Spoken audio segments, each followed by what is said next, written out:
प्रधानमंत्री मोदी के यूरोप दौरे का आखिरी पड़ाव फ्रांस था। भारत और फ्रांस के संबंध हमेशा से ही मधुर रहे हैं। ऐसे में दोनों देशों ने इस मौके पर सामरिक संबंधों में और सुधार, आपसी सहयोग को और बढ़ाने को लेकर अलग अलग पहलुओं पर चर्चा की। इस मौके पर फ्रांस के राष्ट्रपति इमैनुअल मैक्रों ने भारत को लेकर एक बड़ी बात कही। उन्होंने कहा कि वो भारत को एनएसजी यानी परमाणु आपूर्तिकर्ता समूह में शामिल करवाने की कोशिशों के लिए प्रतिबद्ध हैं और वो एनएसजी समूह के समक्ष अपनी इस मांग को दोहराएंगे। अगर ऐसा होता है तो भारत की परमाणु क्षमता में तेजी से बढ़ोतरी हो सकती है।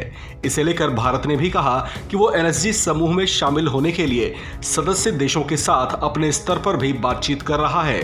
भारत के प्रधानमंत्री और फ्रांस के राष्ट्रपति इमैनुअल मैक्रों के बीच हुई इस वार्ता में दोनों देश G20 के तहत मजबूत सहयोग बनाए रखने की बात पर भी सहमत हुए।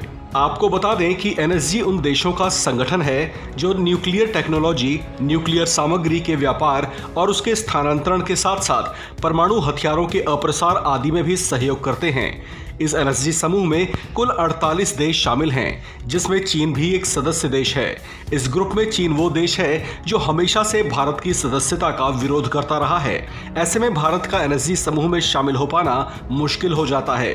भारत के विरोध के पीछे चीन जो तर्क देता है, उसके मुताबिक भारत का परमाणु अप्रसार संधि पर हस्ताक्षर ना करना है। गौरतलब है कि भारत लंबे समय से संयुक्त राष्ट्र सुरक्षा परिषद में शामिल किए जाने की मांग करता रहा है। भारत ये दावा करता रहा है कि वो यूएनएससी का स्थायी सदस्य बनने का हकदार है। इस समय यूएनएससी के 5 स्थायी सदस्य हैं, जबकि 10 अस्थायी सदस्य हैं जो संयुक्त राष्ट्र महासभा की ओर से 2 साल के लिए चुने जाते हैं।